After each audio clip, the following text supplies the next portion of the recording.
Gita Ramalia.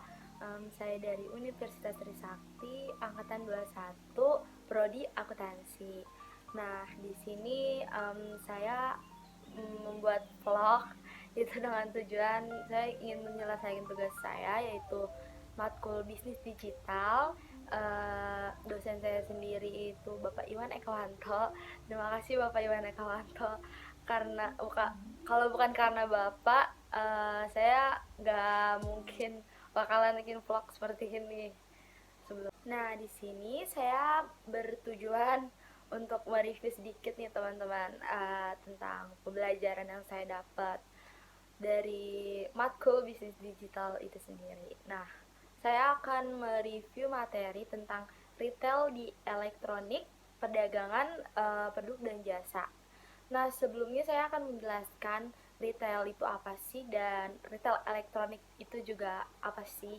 Bisnis retail itu adalah bisnis yang melibatkan penjualan barang atau jasa kepada konsumen dalam jumlah satuan atau eceran. Jadi mereka itu menjual itu secara eceran gitu.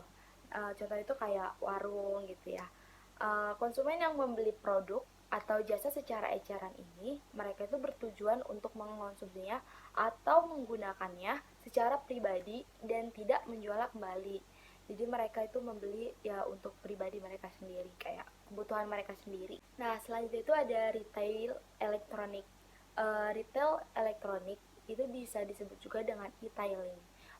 E-tailing itu sendiri adalah penjualan barang dan jasa melalui internet. Jadi mereka menjual itu tidak langsung. Mereka menjual produk mereka itu melalui internet. Nah, e-tailing itu dapat mencakup penjualan produk dan layanan bisnis ke bisnis atau B2B dan bisnis ke konsumen atau B2C. Nah, e-tailing ini mengharuskan perusahaan menyesuaikan model bisnis mereka untuk menangkap penjualan internet yang dapat mencakup membangun saluran distribusi seperti gudang, halaman web internet, dan pusat pengiriman produk. Khususnya saluran distribusi yang kuat sangat penting untuk retail elektronik, karena ini adalah jalan yang memindahkan produk ke pelanggan. Nah, di sini apa aja sih macam-macam e-tailing itu? Nah, di sini saya akan menjelaskan macam-macam e-tailing itu ada dua, yaitu e-tailing bisnis ke bisnis atau B2B, dan e-tailing business to consumer atau B2C. Nah, e-tailing business to consumer atau B2C itu adalah retail bisnis ke konsumen, yang paling umum. Dia tuh jadi kayak paling umum itu dari semua perusahaan e-niaga dan paling akrab bagi sebagian besar pengguna internet. Kenapa sih dia paling akrab? Ya karena begini ya, kita itu kan di zaman yang sudah modern gini, pasti kebanyakan orang-orang itu melakukan segala kegiatan mereka itu melalui melakukan kegiatan mereka itu melalui internet, karena selain itu juga sangat menghemat waktu kan teman-teman. Nah, kelompok mengecer ini termasuk perusahaan yang menjual barang jadi atau produk ke konsumen secara online langsung melalui situs web mereka. Nah, produknya itu dapat dikirim dari gudang perusahaan atau langsung dari produsennya. Nah, salah satu persyaratan utama dari pengecer B2C yang sukses adalah menjaga hubungan dengan pelanggan yang baik. Nah, kenapa sih harus begitu? Karena kan kita itu menjual produk itu melalui jaringan internet ya. Jadi cara sarana kita menawarkan produk itu kan hanya dengan melalui kontak secara tidak langsung gitu ya, melalui komunikasi. Jadi kita se pintar mungkin gitu harus menjalin komunikasi dengan pelanggan kita dengan baik agar para konsumen itu mau membeli produk kita yang kita jual. Nah, contoh dari e-tailing bisnis yang kedua itu adalah e-tailing bisnis ke bisnis atau B2B. Retail bisnis ke bisnis itu melibatkan perusahaan yang menjual ke perusahaan lain. Pengecer tersebut termasuk konsultan, pengembangan perangkat lunak, freelancer, dan grosir. Nah, pedagang grosir itu menjual produk mereka dalam jumlah besar dari pabrik mereka ke bisnis. Bisnis ini pada gilirannya menjual produk tersebut ke konsumen. Dengan kata lain, perusahaan B2B seperti grosir menjual produk seperti grosir mungkin menjual produk ke perusahaan B2C. Nah, bagaimana sih sistem kerjanya itu dari e-tailing? Nah, retail elektronik mencakup berbagai perusahaan dan industri. Namun, ada kesamaan antara sebagian besar perusahaan e-tailing yang mencakup situs web yang menarik, strategi pemasaran online, distribusi produk atau layanan efisien, dan analitik data pelanggan. Nah, e-tailing yang sukses membutuhkan branding yang kuat. Situs web harus menarik, mudah dinavigasi, dan diperbarui secara teratur untuk memenuhi tuntutan konsumen yang terus berubah.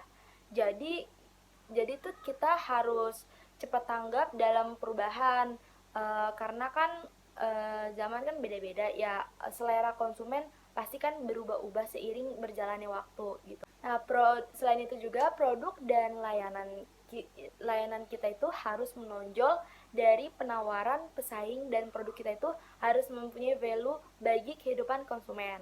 Nah, selain itu juga penawaran perusahaan harus diberi harga yang kompetitif dari pesaing-pesaing kita. Nah, keuntungan dari penjualan e-tailing ini apa sih teman-teman?